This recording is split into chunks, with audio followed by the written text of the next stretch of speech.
Now, Lutfur Rahman was recently re-elected as Mayor of Tower Hamlets on a pro-motorist platform. In his manifesto, he pledged to axe all low-traffic neighbourhood measures in Tower Hamlets and has already started the process, to the dismay of City Hall.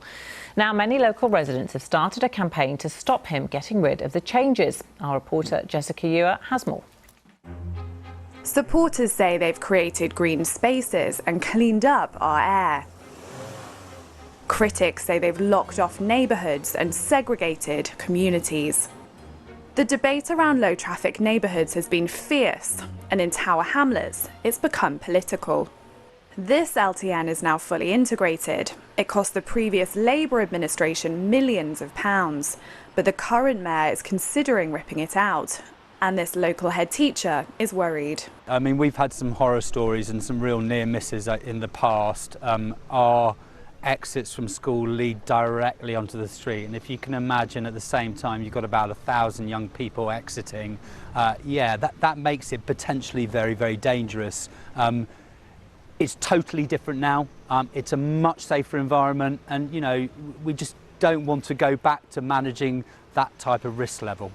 Nemeo lives locally with her 2 children. Now I just sit here, get to know my neighbours. It's just lovely. How would you feel if it were to be ripped up? I don't know. I would feel really, it would be very devastated. Multiple LTNs in the borough are now under review. Lutfur Rahman made it an election pledge to reverse the livable street schemes here, and some want that promise delivered. Look, Lutfur got elected with universal support locally. One of his policies was to remove the LTNs. It would be hypocritical if he didn't do it. His predecessor, John Biggs, put a lot of them in. A lot of them tend to be in what I would call more middle-class areas or more middle-class streets. Not where the council houses are, not where the less affluent people live. And Lutfur's obviously trying to balance it out, and he said he's going to take them out, and he is taking them out. We asked Mr Rahman to interview, but he was unavailable. We put the issue to the Mayor of London's team. They say the decision to roll back on measures here has been hugely disappointing. They say they've repeatedly tried to contact the Mayor of Tower Hamlets to discuss the matter, but have so far had no response. Sadiq Khan now urges the Mayor of Tower Hamlets to engage with him to discuss what he says are worrying developments. Thousands of residents have now submitted their views to the council for consideration. A fork in the road here on which direction of travel to take. Well, we have since had a statement from Tower Hamlets Council saying thousands of residents have responded to our public opinion survey concerning the removal of the road restrictions, and we are currently going through the submissions with the due care and diligence that is required. Ellie, what's your view on this?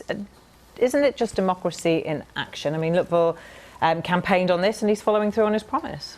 Well, LTNs are a matter for local councils, and it's important that you have the community with you when these schemes are introduced. So I'm pleased to hear the statement from Tower Hamlets saying that they're listening to the responses. The reality is that air pollution across London is far high, and it's harming people, it's harming young people's lungs and development. And we've got to actively look at measures to reduce that air pollution, and LTNs are one of the tools in doing that. So to simply remove them all without consulting, without sort of speaking to the community on that particular issue, I think is a really worrying development, particularly if there aren't then other measures to mitigate the inevitable rise in air pollution that's going to come with it. Andrew, car ownership is lower in Tower Hamlets than anywhere else in London, though. Yeah, but what I feel sorry for the residents. I really do feel for the residents of Tower Hamlets, because they've chucked out a Labour Party that didn't listen to them, and they've put in another party that also doesn't listen to them.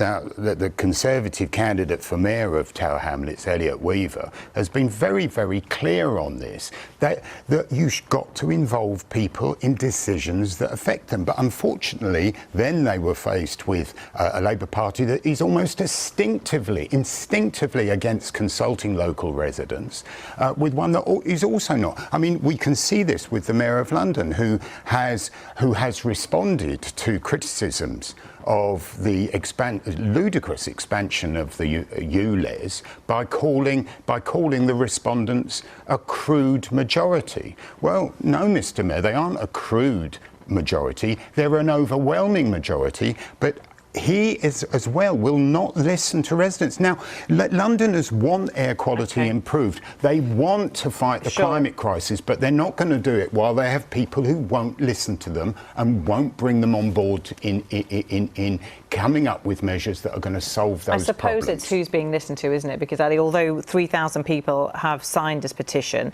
that's only 1% of the population there. And Steve McNamara said that LTNs better serve middle-class areas. And that there's concern that they're being pushed out, the cars are then pushed out into poor areas and polluting those. I'm not sure if the statistics back that up. I think if you have LTNs, it generally reduces traffic use overall. But I go back to what I said at the beginning. It's really important that you take communities with you. In my constituency, there was an LTN that was put in place by a neighbouring borough, which had a huge impact on my constituents. And, you know, we made representations against that LTN because there wasn't consultation with the community before it was put in place. The roadblocks were then removed. But it's about having that community engagement and taking the community with you. But we've got to tackle air pollution. Ask them before, not afterwards. OK. All right. Thank you.